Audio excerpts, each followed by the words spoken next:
We all need friends at times. We have things that happen that we just don't know quite what to do with and do about, and we need people that will help us to figure out what to do. This is a story about when we lived in Haiti. We did not have a vehicle when we lived there.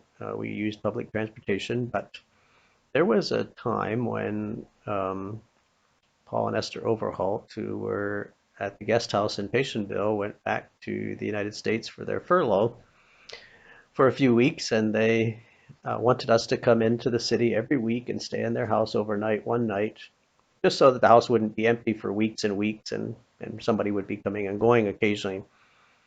So they gave us a little Isuzu truck, and we used that for had it at our house for a few weeks in Kajak.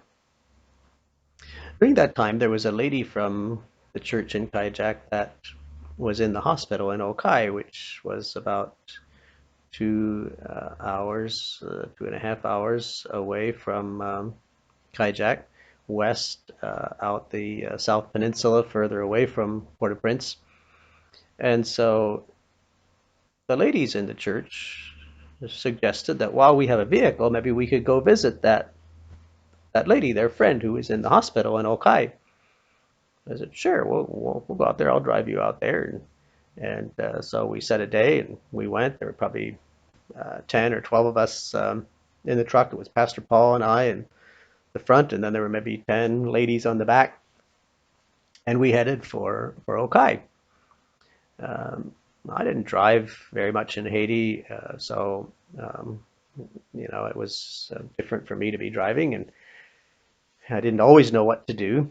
We were about halfway to Okai, and we came down a mountain. We were probably 45 minutes or more from home, and we came down a mountain. At the bottom of the mountain, there was a police station, and at the police station, there were three barrels on the road. There was one in the middle, and then one on the left side, and one on the right side. There was a sign that said stop, but you didn't have to stop. You would just go through the barrels very slow and give the police officer a chance to see who you are and a little bit what's going on. He could stop you if he wanted. Well, as we came down the mountain, there was a bus in front of us, but the two barrels on the right side of the road looked a little close together, and I wasn't sure. Uh, there was more room on the left side, and the bus went over on the left side and went on the left side of the road and went through the barrels on that side of the road. So I asked Pastor Paul, "What shall I do? The barrels look a little close together on the right side of the road." He said, "Oh, just follow the bus." So I followed the bus, went on the left side of the road, and I should have slowed down more. I went through the barrels probably a little too fast. Uh, uh, just didn't show enough respect for the policeman, and he blew his whistle. And so I said to Pastor Paul, "Now what do we do?" Because the policeman, he doesn't have a vehicle, he doesn't have a motorcycle or anything. He's just on foot. And so Pastor Paul said, "Well, you have to stop. Like if we were on our way home, we could just keep going because he doesn't have any way to do anything. But since we're going to have to come back this way and go through this police station again, you have to stop." So I stopped. I pulled over to the side of the road, and the policeman came over and he said, "What are you doing driving on the wrong side of the road?" And I said, "Oh, I'm sorry. I'm sorry. I didn't mean to do that. I'm very sorry." And I just followed the bus, and he said, "Well, you can't drive on that side of the road. That's not how you do here." And I was like, "I know, I know." And then I thought the barrels were a little closer on the right side. I watched the bus and I followed the bus, but I won't do that again. And he said, "Well, you should know better." And he gave me was talking to me, and then finally he said to me, "Okay, give me your driver's license."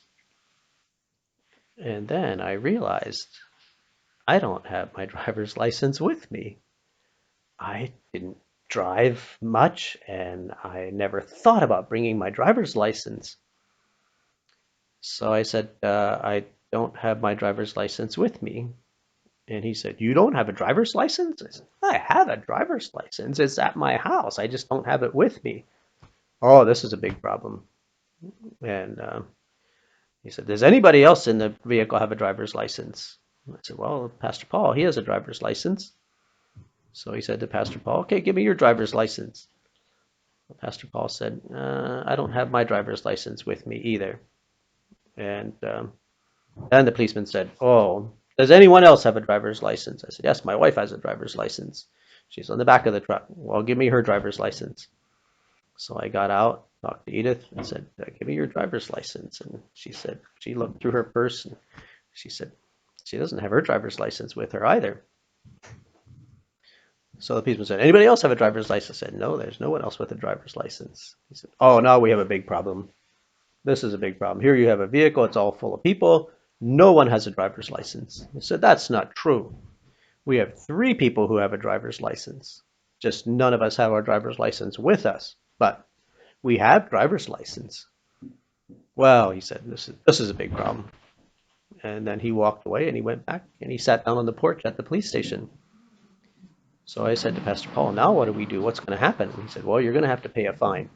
I said, how much is the fine going to be? He said, well, it depends what you want to do.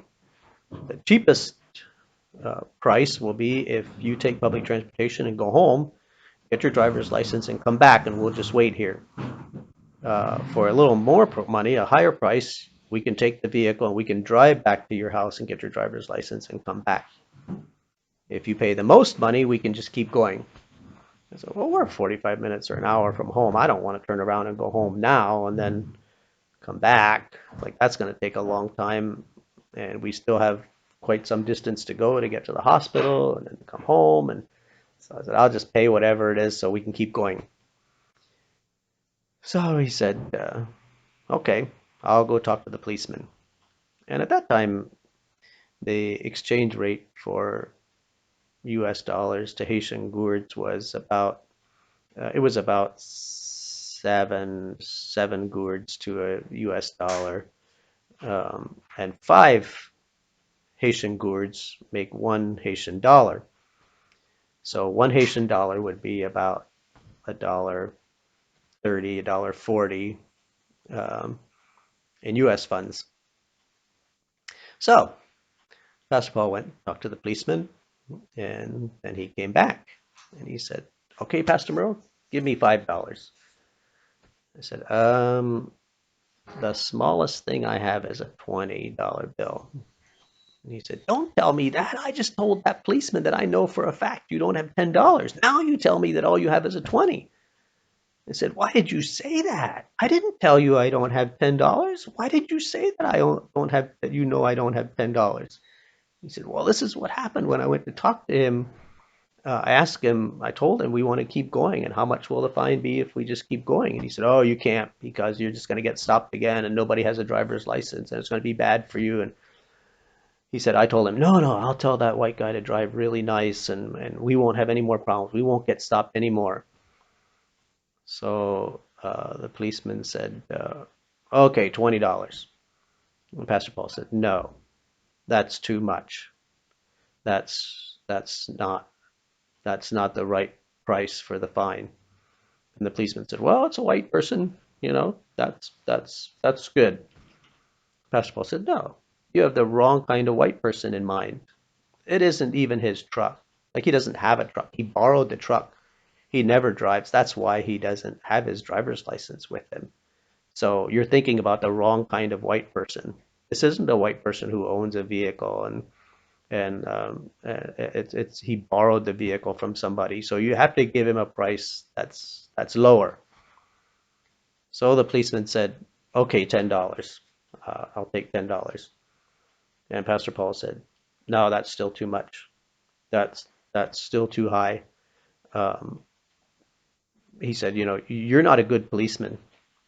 If you were a good policeman, you would give people fines that they can pay. And I know for a fact that he doesn't have $10. So how can he pay a $10 fine if he doesn't have $10? If you were a good policeman, you would give him a fine that he can pay." So after some more discussion, the policeman finally said, okay, $5, but I'm not going any lower. So then Pastor Paul came back to the truck and said, give me $5. So we're sitting there trying to decide, what are we going to do? Well, while we're talking about it, this man came walking along the road, and then he stuck his head in the window of the truck and he said, do you men have a problem with the policeman? We said, yeah, we do kind of. He gave us a fine of $5, but all we have is a 20, and we're afraid if we give him the 20, we won't get any change. Oh, he said, I'll take care of it. Give me the 20 and I'll get it changed for you. So uh, we gave him the $20 bill. He went over and sat down on the porch beside the policeman. So Pastor Paul said, well, you're not getting any change. That guy's a friend of the policeman. That was a mistake. We shouldn't have given him the $20. But the next bus that came down the highway, the policeman and this man went out. They flagged down the bus, made him stop. They made the driver change the $20 bill. They came back. They gave us 15, and we went on our way.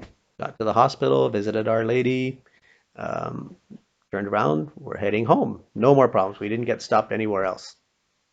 So now I told Pastor Paul when we were getting close to that same police station, we're going to have a problem. That policeman knows that I don't have a driver's license, and he knows I have $15. So now he's going to stop us again. No, Pastor Paul said he'd never do that. He said that wouldn't be right. He's not going to do that. He said, I said, well, what's going to happen when we get there? Well, he said the policeman would be interested in knowing if you got stopped anywhere else. And if you didn't, he's going to be really happy. Like he said, you probably paid him the biggest fine he's collected in a long time. And so he'll be really happy if he knows that he left us go and we didn't get stopped anywhere else. I said, what should I do? Well, he said, when you get close to the police station, then blow your horn. And then we'll wave at him and we'll give him a thumbs up. And then he'll know that we didn't get stopped and everything else. Our trip went, the rest of our trip went good. I said, okay, tell me when. So when we got close to the police station, he said, okay, now. So I blew the horn and the policeman came out along the road. We gave him a thumbs up. Oh, he smiled and waved his arms and he was so happy. And we went home. But in that case, in that situation, I really needed a friend that knew what to do. I would not have known what to do. When the policeman walked back and sat down on the porch, I wouldn't have known what to do next. I didn't know that I was going to have to pay a fine, and I certainly wouldn't have been able to negotiate a fine. I didn't know how to do that. And so having a friend at the right time is very important.